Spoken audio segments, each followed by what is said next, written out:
Box office దగ్గర మంచి comeback కోసం ఎదురు చూస్తున్న కోలీవుడ్ స్టార్ హీరోలలో ఒకరైన సూర్య నటించిన లేటెస్ట్ మూవీ రెట్రో మొదటి రోజే మిక్స్డ్ రెస్పాన్స్ ను సొంతం చేసుకుంది. కానీ లాంగ్ వీకెండ్ అవ్వడంతో ఎంతో కొంత బెటర్ గానే హోల్డ్ ను చూపెడుతూ పరుగును కొనసాగిస్తూ ఉన్నప్పటికీ కూడా సినిమా అందుకోవాల్సిన టార్గెట్ దృష్ట్యా చూసుకుంటే ఇంకా సాలిడ్ కలెక్షన్లను అందుకోవాల్సిన అవసరం ఎంతైనా ఉందని చెప్పాలి.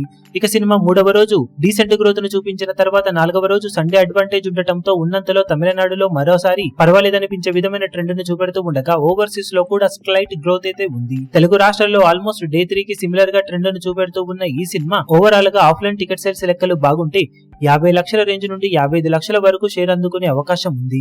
ఇక సినిమా తమిళనాడులో ఈ రోజు 6.5 కోట్లకు పైగానే గ్రాస్ అందుకునే అవకాశం ఉండగా ఫైనల్ ఆఫ్లైన్ లెక్కలు బాగుంటే 7 కోట్ల రేంజ్ నుండి 7.5 కోట్ల రేంజ్ దాకా గ్రాస్ ను అందుకునే అవకాశం ఉందని చెప్పవచ్చు. ఇక Karnataka, rest of India, overseas లలో కూడా పర్వాలేదనిపిస్తూ ఉండటంతో నాలుగవ రోజు సండే అడ్వాంటేజ్ ను వాడుకొని ఓల్డ్ వేడిగా 14 నుండి 15 కోట్ల రేంజ్ లో గ్రాస్ మార్కును సినిమా వసూలు చేసే అవకాశం ఉంది. ఫైనల్ ఆఫ్లైన్ టికెట్ సేల్స్ లెక్కలను బట్టి కలెక్షన్స్ కొంచెం అటు ఇటుగా ఉండవచ్చు. ఓవరాల్ గా సినిమా బాగా హోల్డ్ చేసింది అని చెప్పడానికి ఈ రోజు 20 కోట్లకు పైగానే గ్రాస్ ను మినిమం వసూలు చేయాల్సిన అవసరం ఉంటుంది. కానీ సినిమా అలాంటి హోల్డ్ నైతే చూపించడం లేదు. ఇక ఓవరాల్ గా బాక్సాఫీస్ దగ్గర సినిమా 4 రోజుల ఎక్స్టెండెడ్ వీకెండ్ లో సాధించే ఏరియాల వారి కలెక్షన్ వివరాలు ఏ విధంగా ఉంటాయో చూడాలి.